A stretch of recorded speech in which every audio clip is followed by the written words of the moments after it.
It's taken a long time for people to invest in women's soccer because we saw it as an expense, not an investment. Of course, the men have single room accommodations. Like no one would ever think Nobody twice about that. questions that. Yeah, But yeah. the women had two people to a room. My first year, I walked in the door and the city went into a full blackout, trying to make sure that the girls had food to eat as they moved into their dorm rooms in our first preseasons. We didn't Yeah. have a soccer field, so we had to drive an hour, to play to practice. So my work with FIFA took me to it took me all across the Caribbean, took me to Tanzania, Africa. It actually brought me to Delhi. Soccer, men's soccer and women's soccer, it's the same sport, but it's a much different industry.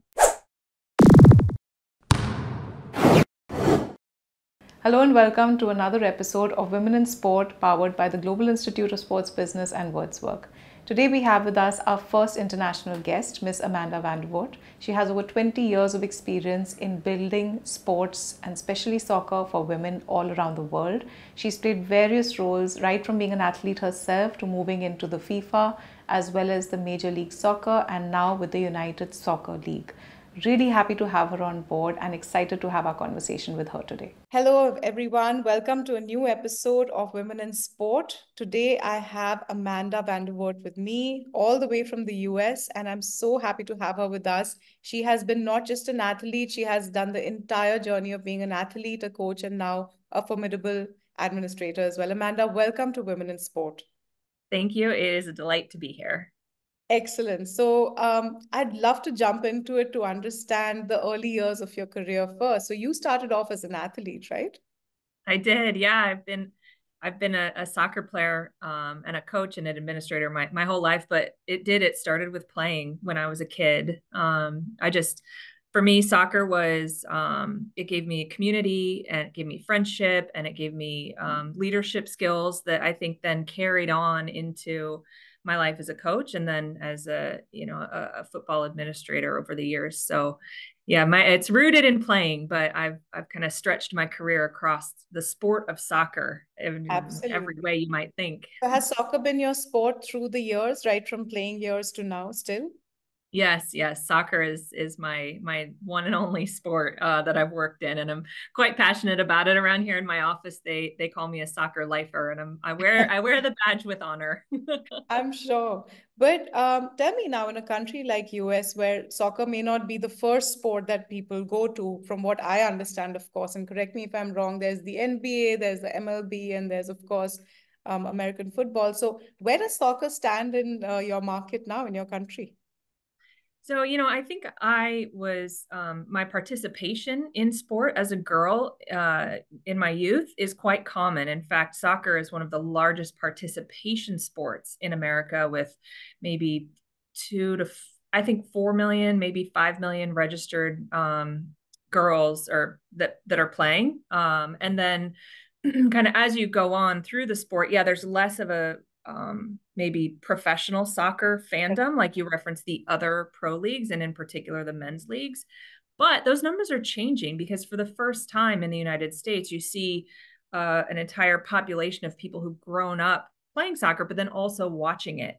Professional soccer wasn't even an option to watch until 25 years ago. So now those girls or boys who've grown up with soccer as an option actually do favor this sport, and you're starting to see some of those dynamics changing. But it's still a process and it's still going to take time, and those other sports are very, very successful: football, baseball, basketball, in the United States, hockey. Absolutely. So I think they've built a bit of a blueprint even for us here in India in terms of, how to build that long-term commercial success. And that is important for the longevity of every sport. So it's interesting you say that soccer was more participative rather than an audience-based sport, but it's moving in that direction now.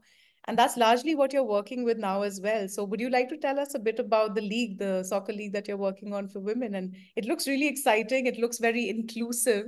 So would love to know more about what's the concept behind it. Yeah, thank you for bringing it to the Super League and where we are today. So I'm the president of the USL Super League, which is a professional women's soccer league kicking off in August this year. We'll play from August through till June the following year. So we're on aligned with the international like FIFA calendar. Um, which for us was a really big deal because we'll be the first American sports league to actually build our calendar just like the rest of the world. So we have 8 teams we're kicking off with this fall across the United States, and then more to come in our expansion pipeline in the years ahead. Something for us that's really important too, we have the professional league, but then we also talk a lot, we're focused really on developing the future of professional soccer. So we have an entire academy structure and system that supports our professional league. So yeah, we're excited to kick off in a couple of months. And Is it launching this it's year? been a whirlwind. Yeah, it's launching. So we're just launching in August.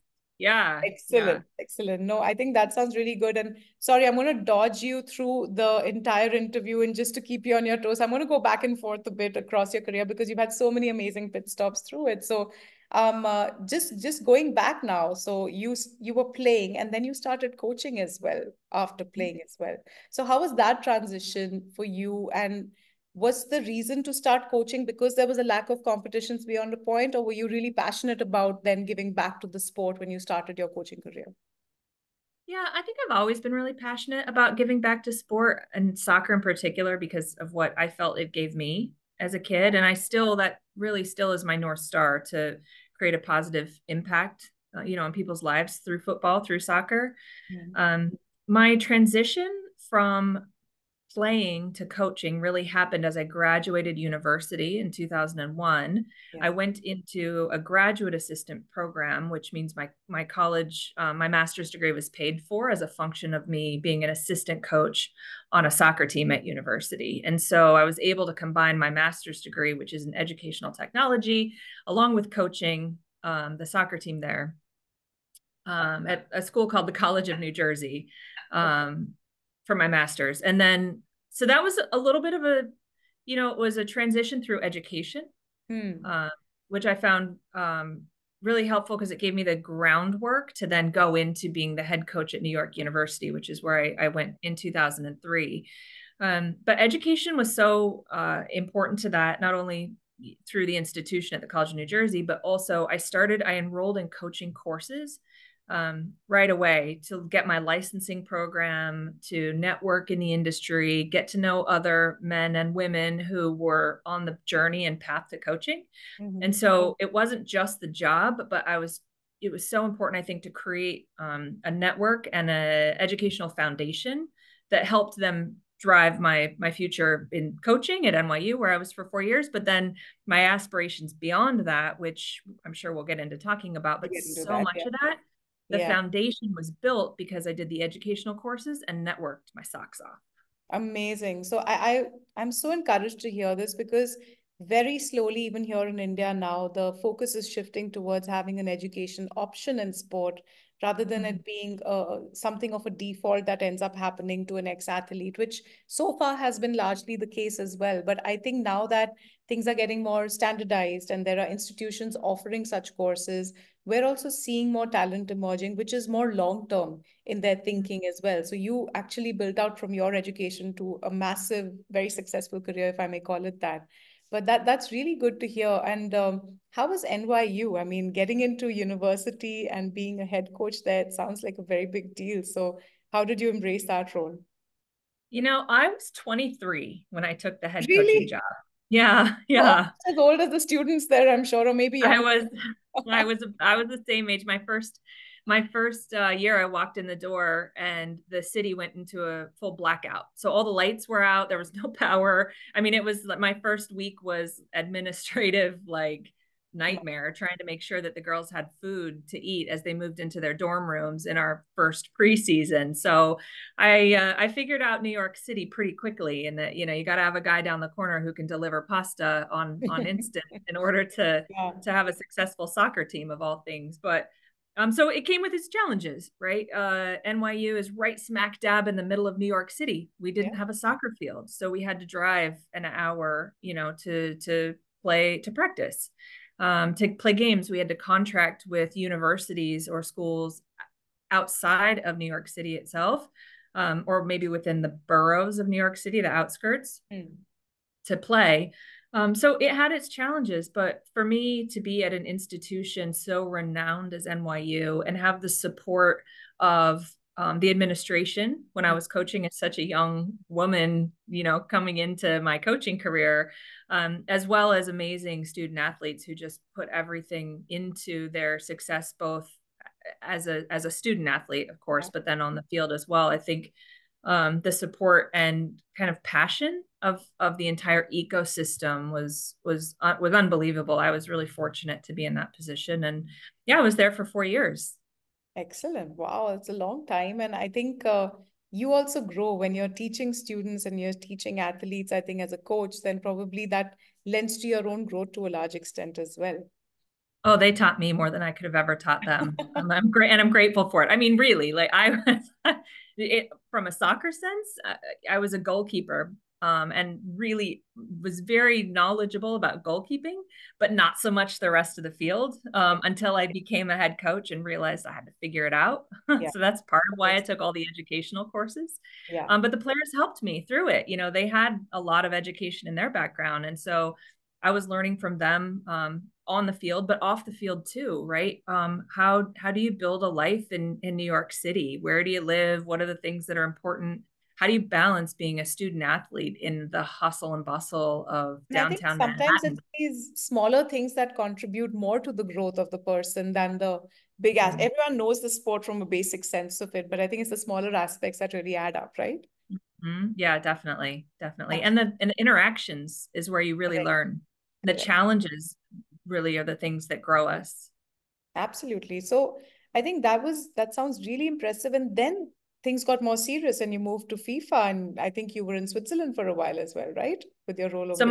So my path after I was coaching at NYU, actually, I moved to California, Okay. and I helped work on the WPS, which was a professional soccer league, Hmm. in 2008. I worked in Chicago and at a team, and then in San Francisco, and I was helping to build up the league.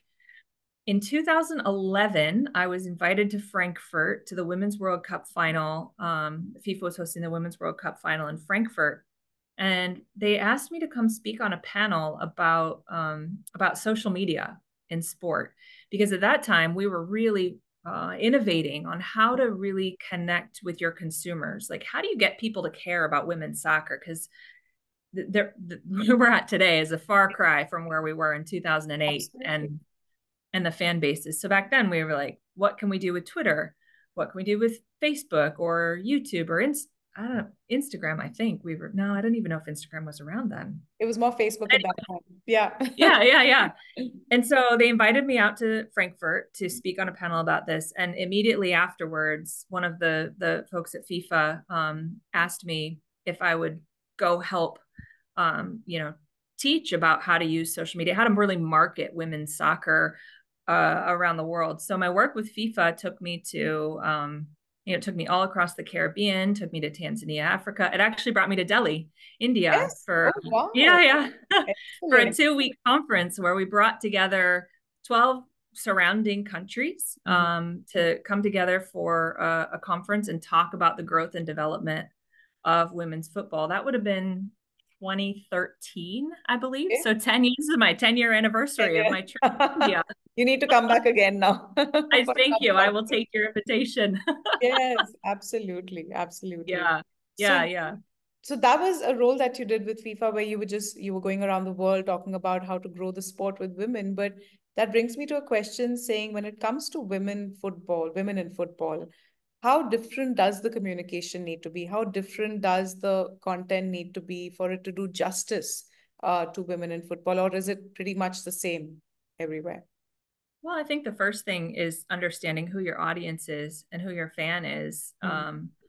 Right. So there's that, like, who are you speaking to? And then making sure that you're respecting the athlete and the sport itself through how you're marketing and communicating it. So merging those two things together, I think, um, looks quite different than it might look either in another sport or in another gender. I always say, or I often say this, soccer, men's soccer and women's soccer, it's the same sport. Mm. It's 22 people on a field with a referee and a ball and a couple of goals, but it's a much different industry. Okay. So the fan base is different. The people who work in the industry are different. So, maybe something to think about for someone who might be looking to get into a sports career in soccer. If you want to work in women's soccer, build a network in women's soccer specifically, because they're different industries, really. So back to the marketing piece, though, yeah, it can look a lot different. And I think a savvy PR or marketing person will understand audience and kind of how to go about that. Absolutely. And we're in a very interesting space here in India as far as women's sport is concerned. And you know how big cricket is here, and we have the IPL here. And now with the women's IPL, the WPL that has launched just about 2 editions ago, I'm seeing exactly what you're talking about, you know. So even from a marketing perspective, the way one can talk about a women's cricket team is very different from the narrative of a typical men's team in IPL. And the kind of brands that have come into cricket, you would never imagine a women's luxury brand or a women's cosmetic brands, for example, coming into sports sponsorship, which ended up happening with the women's league rather than, you know, the typical key guys who usually support sports. So I think it's led us to think a little differently, and I would love to take a leaf from how you've experienced it with football and soccer, you know, over the years. So one is, of course, how we communicate. Two is the kind of ecosystem that it builds around. How are the athletes different? How are women athletes different? And I don't want to make it sound like we're trying to say they're two different kinds of people altogether, but I'm sure the treatment of women athletes is something that requires a slightly different approach altogether. Correct me if I'm wrong. Well, I think, before, so a little context. When my FIFA work was running parallel to my professional career at WPS and then Major League Soccer, which is men's professional soccer here in the United States. So I was lucky to be able to piece together a couple different professional opportunities that I think rounded out my career, my experience, my heart, really, that I was able to work in different kind of areas. After I left Major League Soccer, I moved to Amsterdam and I worked for an organization called FIFPro, which is the Global Players Union.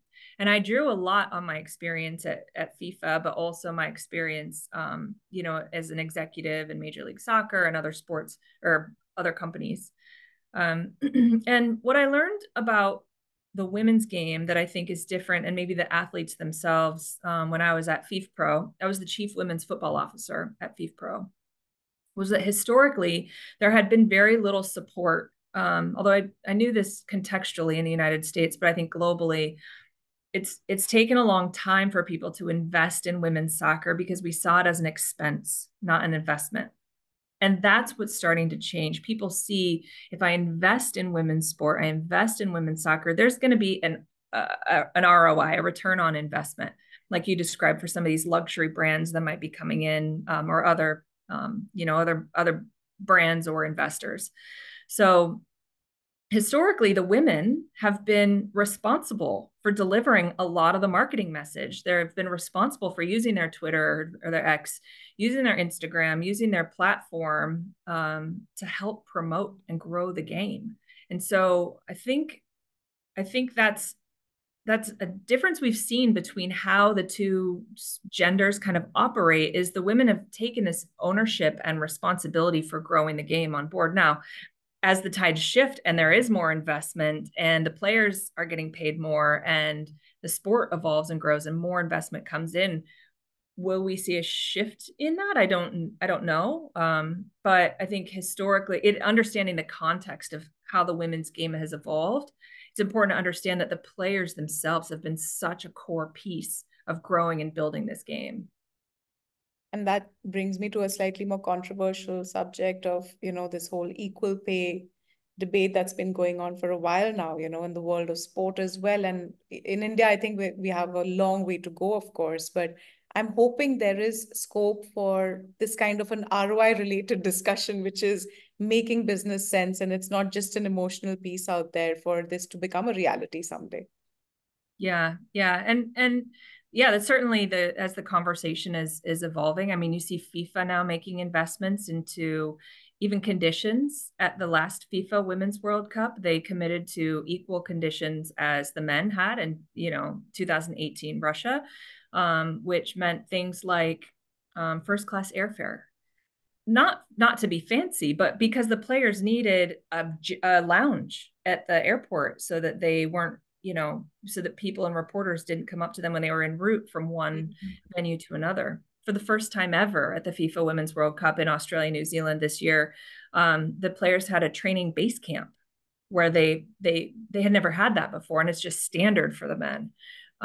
They had single room accommodations, whereas in the past, and of course the men have single room accommodations, like no one would ever think Nobody twice about questions that. Yeah. But the women had 2 people to a room historically for every World Cup up until now that was funded by FIFA. So, we talk a lot about the pay structures, but I think even taking a step back and looking at ensuring equal conditions across the sport, across the genders, is something for us to consider in a global context, because that we still have a long way to go. Absolutely. Absolutely. And I think everyone need to play, every country, every player in this entire ecosystem has a role to play over here to bring it up to mark, to bring it up to speed. And I think you're doing a great job with that as well, for sure. You're doing your part. But I just wanted to ask you, you've spent a lot of time with athletes, and how much of it is in the mind as well? How important is the mental conditioning in this entire ecosystem of soccer for women also, as well as for men, of course, beyond the skills that, of course, one needs to have? Well, I think there's a couple elements to being a professional, and I would liken some of the things I've talked about to just the general professionalization of the game. We can talk obviously about launching a professional league here in America, but really around the world, we're starting to see more professionalization, which means more investment into the game, facilities, standards, sponsorship, investment, like kind of the big picture. It's growing, right? And so players are also growing with that, and I think that means not only their mental health and focus on areas beyond the X's and O's. So nutrition, PR and marketing. How are they communicating with the media?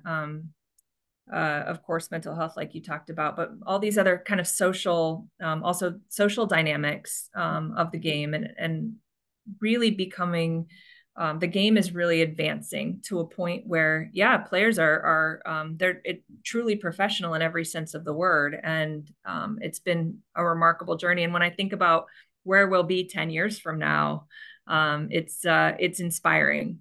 It's really, I think it's grown a lot. And I think you're right. Everyone has their role to play, and it's a well-rounded growth that a player needs at the end of the day. But having seen the industry, not just from an American context, but you've been around the world now, where do you think soccer lies in terms of development? It's probably the most played sport in the world. And the fact that there is minimal infrastructure needed, it's also a very inclusive sport in certain ways. So where do you see that growth trajectory of the sport from where it was when you started out to where you're seeing it growing now? Well, definitely from where I started out to where I am today. I mean, it's been exponential. The growth has been, unbelievable. And I think FIFA's recently released some numbers about the number. I don't have the numbers at hand, but the number of women that or girls even that we're seeing play over the years is increasing, and they have ambitions, over the next couple of years to I don't know, like increase that even more. The people listening on podcast can't see. I'm making a hockey stick sign. That's a. I don't know if that's a good reference. It's like a upward to the left. Got it. Yeah. Like a just quick rise of professional women's sports, but just participation in the sport, and so much of that comes with access and opportunity. It's one thing to have the field itself, like you referenced, right? All you need is a ball and maybe some, I don't know, little cones to put out or shoes to put out, even as goals. You don't really need that much to play, but in order to get good, you do. You need the investment, you need the coaching, and you need the opportunity to participate with people who are as good as you or better to help you improve as an athlete, but also as a coach. And I would say the same as executives too, to be able to thrive in an environment that challenges us and keeps pushing the game forward. Absolutely. So, is there now a system in place in a country like America where it starts from school and it moves from a grassroots program to a state level? And now, of course, there's a league that you are developing, which is a good sign on the sport for sure. But do you think that system is really important to start at a certain point and also build a funnel of talent on an ongoing basis for the sport to grow? Yeah, I do think it's important. And that's something that we're building here is that funnel or that pathway that starts with like the youth, moves into academy, W League, which is an amateur league here in the United States, and the Super League. So that's just within my organization called the USL. The United States is very diverse in our approach to football. And we have leagues and teams at all different levels and in all different cities that I think accommodate each person's and players' interests. The challenge that we have here is that it's not a succinct structure from youth all the way to pro. And so players have to find their way to the next step in their journey that best suits them. So I do it's clearly important, right, for player development to ensure that you're having good coaching and the environment that's created is a safe one that inspires and challenges us. But everyone's journey is different, and I also think it's important to respect that. Absolutely. But also wanted to ask you on the flip side, what we're seeing here at least is that the post-sporting career options sometimes tend to get very limited. Is there a pathway there in terms of what one does as an athlete? And especially, of course, in your field, you can give me a sense in terms of what are the options for the career of an athlete beyond the sport, because there's only that much time that they can give. Is that pathway well defined in your country? How does it work globally? Would love some insight. I wish it was more well defined, to be honest. I know a lot of athletes struggle when they're done with their college or professional career, mostly professional careers, because that's what they've dedicated their time and energy to being the best that they can be in their sport. And it's hard. That transition is really, really challenging to figure out, okay, I'm done playing. Where do I go from here? And most of the time, in my experience, my connection with players, although in some instances there's outliers, but most of them are just so focused on being a pro that, I think taking the time to understand what the other career opportunities could be really helpful as they make that transition, which is sometimes by choice and sometimes not. Yeah. So I wouldn't say it's well defined, but I would say there are so many opportunities that people don't even know about.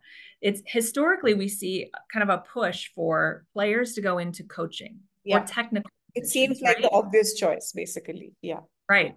When I was at Major League Soccer, I identified a couple a couple players who were near to retirement, and I hired them, brought them in, and gave them gave them power over the Twitter or the Instagram account, and asked them to do behind the scenes, right? Like building up their skills and experience in the game in media, while also creating, more content for our channels.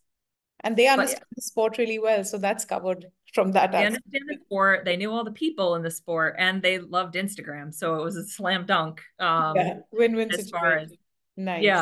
yeah. So, but I think that's one example. But now that the sport is growing and expanding, we're seeing more opportunities for more athletes, in particular, more women. I know this is one of the things we want to talk about, but certainly more opportunities for more women in sport than we've ever seen before, if not by anything else, by the sheer function of numbers. Yeah. There's more opportunities. So just taking the Super League, which we're launching in the fall, we'll have at least 160 professional athletes that will sign between now and July to the league. So that's jobs as professional players. Yeah.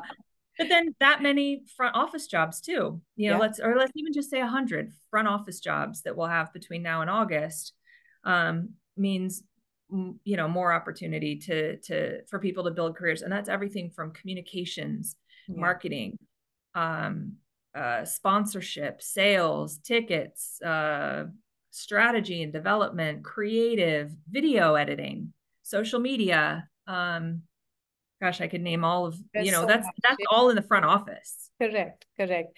But I think leagues and such formats actually build a really nice business ecosystem around the sport as well, which is really good from the longevity point of view, where someone can actually see a career which is beyond your playing years as well, in different areas.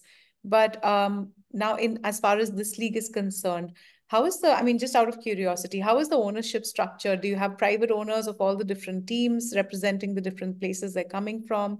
How have you worked it out? Yeah, I feel like you already know it, Neha. That's exactly it. That's how So leagues work, I'm guessing. So that's where I'm wondering how your league is formatted and structured, because it'll be really interesting to see private owners for women's soccer league coming up in America. That sounds really interesting to me. yeah. We have they're private ownership groups of each of our clubs, and we've actually in the last week announced some like athletes that are now investing in the Super League as owners. Angel Reese, who you might know from the WNBA, is one of the investors in our team in DC. Right. And we're just starting to see women investors coming into the women's game, supporting other women in a real tangible way.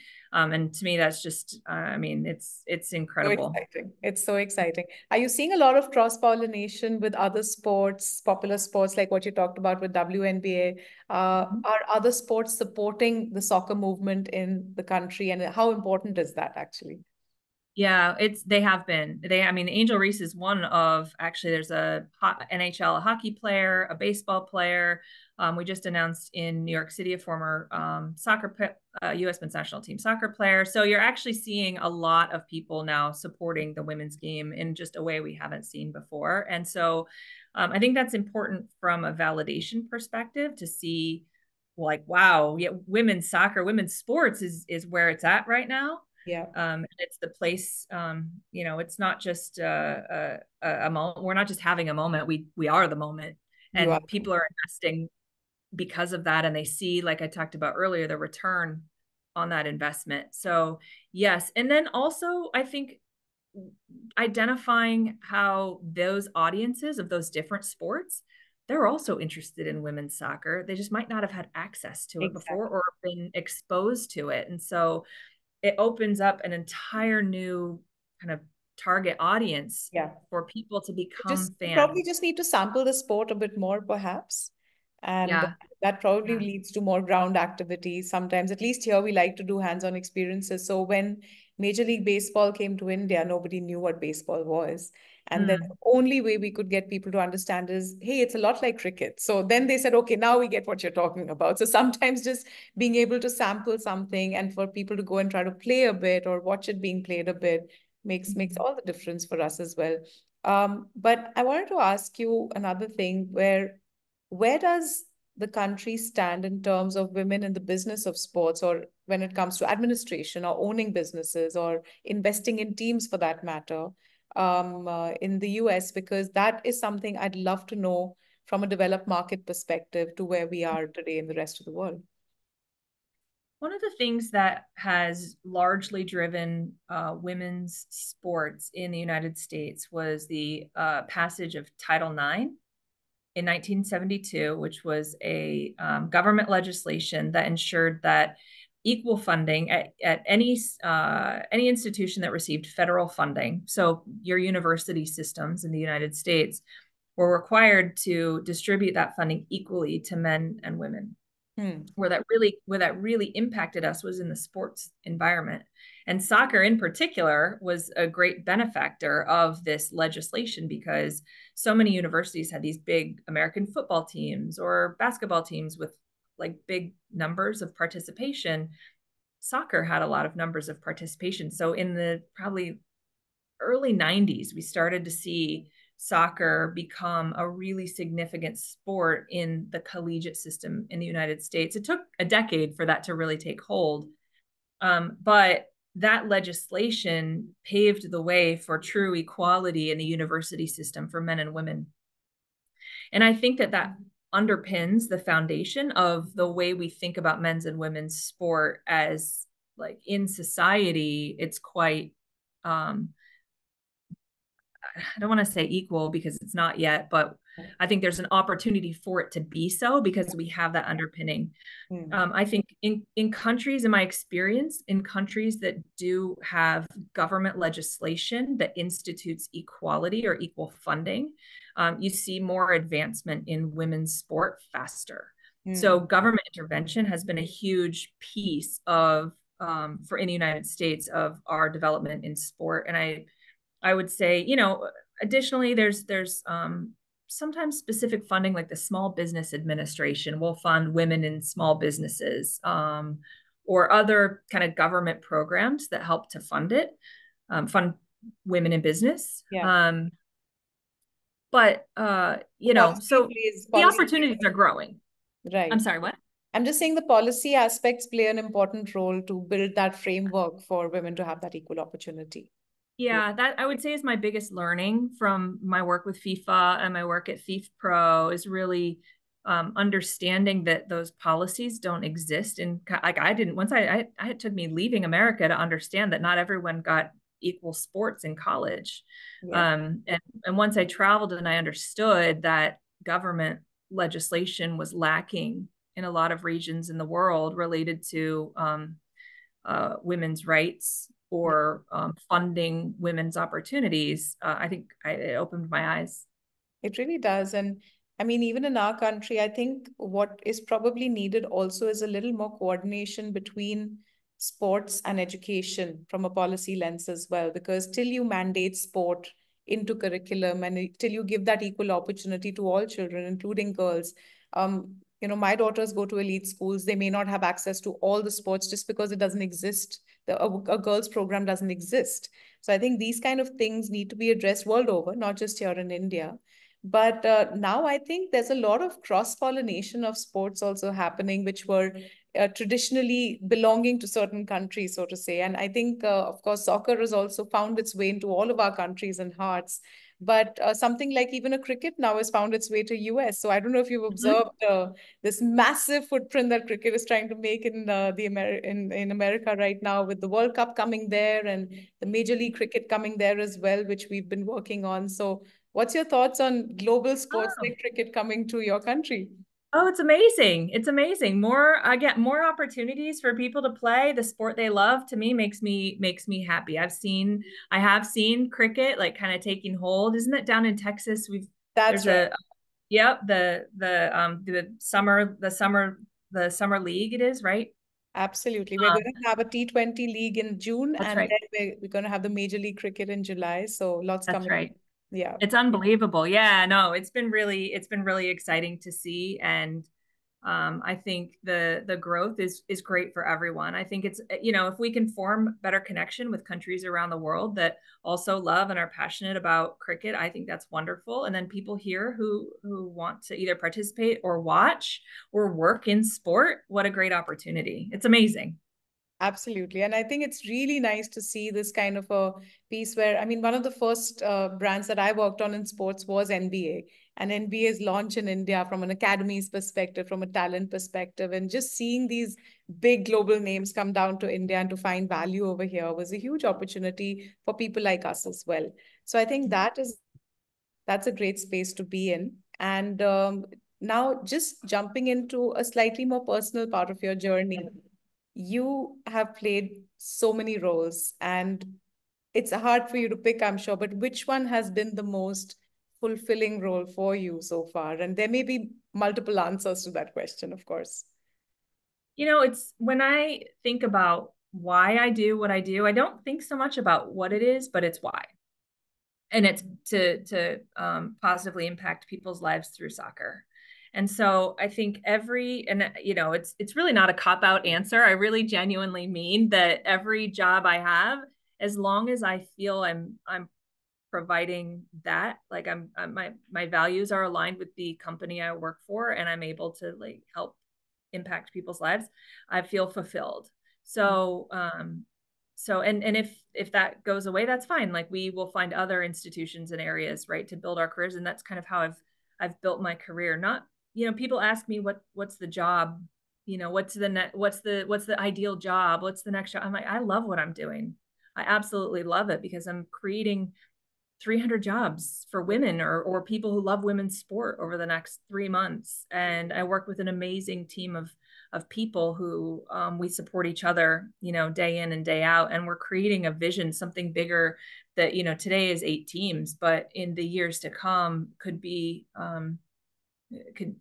just an immense piece of the sporting landscape in this country in a new and innovative way. So today I would say that the one I'm doing right now is my favorite and the most fulfilling. I would have said that every single time I've had a job in the sport. That's amazing. So it's where you are at that moment, what you're giving your best to, right? I'm sure, but I'm sure you've had your fair, I mean, nothing is easy. You probably had your fair share of challenges as well. And despite wearing all of these hats in different roles, what was the most difficult thing for you? I mean, there are so many challenges that we face. And even in my career, for example, where I've realized that it's a lot of hard work that really gets you somewhere and sometimes doesn't as well. So what kind of challenges came your way? I've never had a job outside of being a football coach. I've never had a role that someone else had before me. So every job, it wasn't like there was a job opening for somebody to run social media in women's sports. Like that, it wasn't a job. So you were always the first off, many to come. Yeah, and that was in 2008. There was no job in that before because Twitter just came onto the scene. So I said, well, why don't we do a draft? Why don't we do our draft on Twitter? People were like, there's nobody on Twitter, Amanda. You're crazy. I thought, no, let's try it. Right. And it worked. And social media really became a path for sports to engage directly with consumers. When I went to MLS, I was hired as the head of social media, but eventually my role grew and grew into really direct to consumer data and growing the fan base across Major League Soccer. But no one had really focused on that in the organization prior. At FIFA Pro, I was the first chief women's football officer, really the first person at the Global Players Union focused on the women's game. And then here at the USL, we've never had a women's professional league, so never a president of the league before. So I would say that the biggest challenge along the way, of course, is paving those kind of new ways, but seeing the white space and stepping hard into it. Knowing that like kind of having that vision and the conviction to say, no, this is what needs done, and convincing people to come along with me on the journey. In sports is the train has left the station. So Come on now. Or get left. Exactly. Get on now. But it takes a lot of courage and a lot of, I guess, clarity of vision as well to pave a path if there is no path that exists, right? So what gives you that courage? Sometimes I also feel that we're trying to do new things, but many times I tend to question myself saying, am I very sure about what I'm saying? So how do you get that confidence and clarity? I mean, we all question decisions we make along the way, right? Yeah. I think it's the early in my career, I did so much networking. I talked to so many people, and I've built this community of people around me that I get feedback from, good and bad, on an ongoing basis. And I think that's helpful. But I also stick to my values and my vision. So I mentioned that earlier, right? Like what's my North Star, what drives me every day, and then like what are the values I want to live by. And as long as those are aligned and I'm having fun at what I'm doing, it seems other people want to have fun too. So that's what it's all about at the end of the day. It's sport. It's sport, exactly. And I think sports gives us so much more than what it is in face value, right? So if I were to ask you a very philosophical question on what sports has done for you, it may be a tough question to answer, but how would you get your head around that? Over the years, over your experiences, what has sports given to you? Friendships, growth, challenges, certainly, right? Every day is a new and exciting challenge to take on, but from that comes that growth. And for me, it's philosophical, it's purpose. Sport for me gives me purpose and it gives me life. I know I go to a soccer game and the energy of the fans in the stadium, seeing the players perform on the pitch, smelling the grass, hearing the music and the drums. For me, that's the most fulfilling moment of every opportunity of like my life. Absolutely. And for us also, it's all about the athletes, I mean, what keeps us going also is the fact that we get to tell the stories of these incredible athletes. And I think if that comes through and you do your job well with that sincerity, I think it goes a long way. So I'm really hoping that the league does really, really well in its inaugural season. And at some point, it brings itself to India, and we have an Indian avatar of a women's soccer league. And knock Love on it. that, we'd love that to happen as well. And I really, really appreciate what you're doing and really look forward to seeing you in India sometime soon as well. Thank you. No, this is great. I appreciate what you're doing too. We've got to tell stories and help people with their pathways into the sport. And the work that you're doing here is it's unbelievable. And I'm honored to be a part of this and to get to know you. So thank you. Likewise, likewise. Thank you so much. Thanks for your time, Amanda. We hope you enjoyed this conversation with Amanda. I truly, really enjoyed hearing more about her experiences from all over the world and what she's done with the sport of soccer for women. Special place in my heart for things like that. So look forward to more such episodes, and we hope you enjoyed this one.